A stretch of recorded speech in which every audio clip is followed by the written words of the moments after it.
Hola con todos, mi nombre es María José Guerrero y voy a analizar la pregunta a la unidad de sociedad. Mi respuesta es que sí, la escuela es una institución que garantiza que las desigualdades sociales se perpetúen, les voy a presentar mis argumentos. Mi primer argumento es mediante el sistema educativo. Primero voy a definir el sistema educativo. Este es una construcción social e histórica. Puede tomar las posturas de perpetuar las disfunciones del modelo socioeconómico y cultural o transformar y cambiar los modelos de la sociedad. Este sigue el orden social ya existente porque los profesores mantienen el orden social en vez de utilizar nuevos métodos para cambiar la sociedad. El sistema educativo sirve para adquirir el conocimiento de los poderosos, replicar el orden social mediante la clasificación de proporcionar un conocimiento extra al ser adquirido en casa, ya sea sesgado, y responder a las necesidades de la sociedad mediante las clases sociales. El siguiente argumento son las clases sociales. Efectivamente, estas permiten que existen diferentes experiencias de aprendizaje en las escuelas dependiendo de la clase social a la que éstas pertenecen.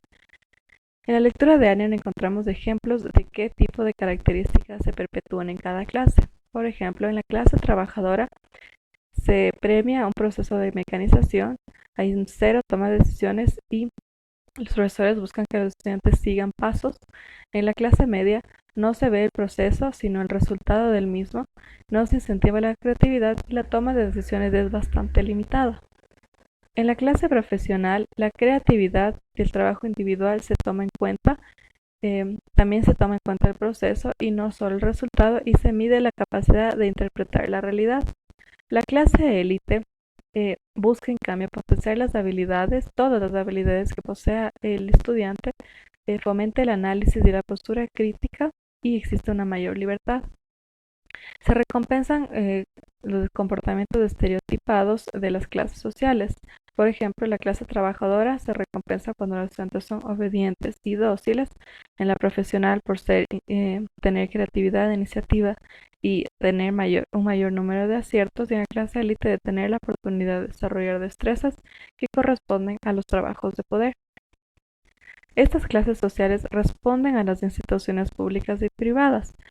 Estas perpetúan que la educación de excelencia se le debe pagar. Esto normalmente se la conecta con la educación privada, lo cual se defiende que este no es la realidad siempre. Y esto causa la privatización en la educación pública, según Val y Udell. Esta privatización en la educación pública se asemeja a una empresa, ya que se enfoca en los resultados que son el lucro, más no en el proceso de aprendizaje.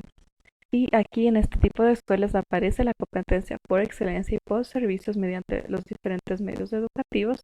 Un ejemplo de esto son los colegios aquí en el Ecuador públicos como el 24 de mayo, que a pesar de ser público cobra una matrícula, la cual las marca en un punto de diferencia del resto de instituciones públicas que no poseen estos servicios. El siguiente argumento es el de los factores de oportunidad. Los individuos son los que poseen las oportunidades, más no el grupo social, pero estas oportunidades siempre van a estar afectadas por ventajas y desventajas que cada uno posee. Las ventajas son facilitadores del entorno y factores personales como son la motivación y las habilidades. Las desventajas son factores del entorno que impiden y factores personales de igual creencias e ideas que choquen con las ideologías de la institución. Además, no existen resultados iguales, ya que estos no evidencian que exista la misma oportunidad educativa para todos. Por ejemplo, en el Ecuador, estudiantes de colegios públicos de bajo nivel social no alcanzan los mismos puntajes que estudiantes de colegios públicos de alto nivel. Y esto significa que la educación pública en términos generales no es igual, y sucede lo mismo en la educación privada. Los mitos que nos expone Torres acerca de las oportunidades son de que la escolarización es obligatoria, y además de que todos los alumnos tienen las mismas exigencias, derechos, obligaciones y oportunidades, cuando esta no es la realidad. Por el otro lado tenemos la escuela pública.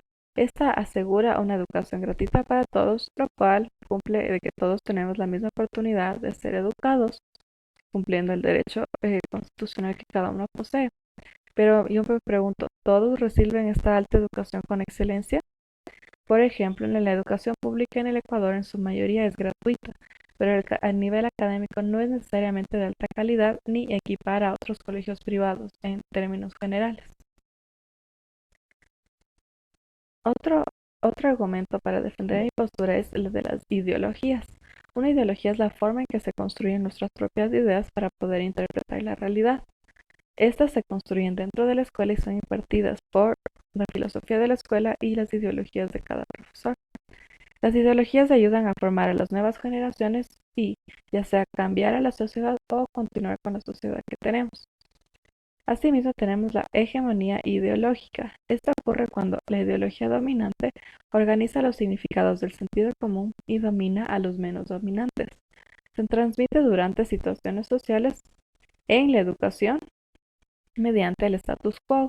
Por ejemplo, tenemos la distribución jerárquica del poder en las diferentes instituciones y la naturaleza del trabajo de los estudiantes que, como mencioné antes, está relacionado a las clases sociales. Por último, el último argumento que tenemos es el currículo, el rol del currículo. Bueno, el currículo es el contenido, los estándares u objetivos de los que las escuelas son responsables ante los estudiantes. Este está constituido por el currículo oculto, que incluye mensajes indirectos por parte del profesor acerca de un tema social. Por ejemplo, el profesor puede permitir que los estudiantes hombres entren sucios a la clase, pero habla a las niñas por ensuciar su ropa, cumpliendo el estereotipo de limpieza para cada género. También tenemos el currículo nulo, que son las materias que no se enseñan. Por ejemplo, en un colegio no existe la clase de orientación, y esto quita a los alumnos la oportunidad de tratar temas sociales como son los vicios, las etapas de la adolescencia, entre otros. También tenemos el currículo adicional, que son las experiencias fuera de las materias escolares. Por ejemplo, en la clase de deportes se les dividen por hombres y mujeres para que no jueguen juntos, porque en teoría existe el estereotipo de que no, los hombres y las mujeres no tienen las mismas capacidades. Existe también el currículo oficial, que no está muy conectado con el tema. Asimismo, quería exponer 3 contraargumentos para argumentar mi postura, y estos están a favor de que la educación no perpetúa la desigualdad social, ya que en el caso de que se introduzca la competencia educativa. Esta permite potenciar las habilidades, los conocimientos, entre otros, en situaciones, contextos diversos. Además, ayuda a los estudiantes a adquirir los recursos necesarios para resolver diversas situaciones de índole social. Por ejemplo, tenemos la competencia ciudadana y social, la competencia de interacción con el mundo físico. Otro contraargumento es la importancia de introducir los ejes transversales. Con estos se puede introducir en el currículo problemáticas sociales y ayuda a una construcción de valores para la sociedad. Los ejes transversales permiten que los estudiantes sean críticos en aspectos de la sociedad y reflexionen sobre esta situación. Por ejemplo, se puede introducir en el currículo el eje de la tolerancia social entre todos los grupos sociales y las minorías.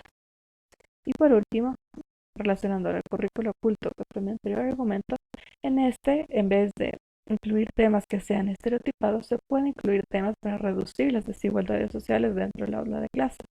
Por ejemplo, se puede introducir los valores de tolerancia, respeto y convivencia social por medio del profesor. Estos han sido todos mis argumentos para defender mi postura de la escuela. Es una institución que garantiza que las desigualdades sociales se perpetúen. Muchas gracias.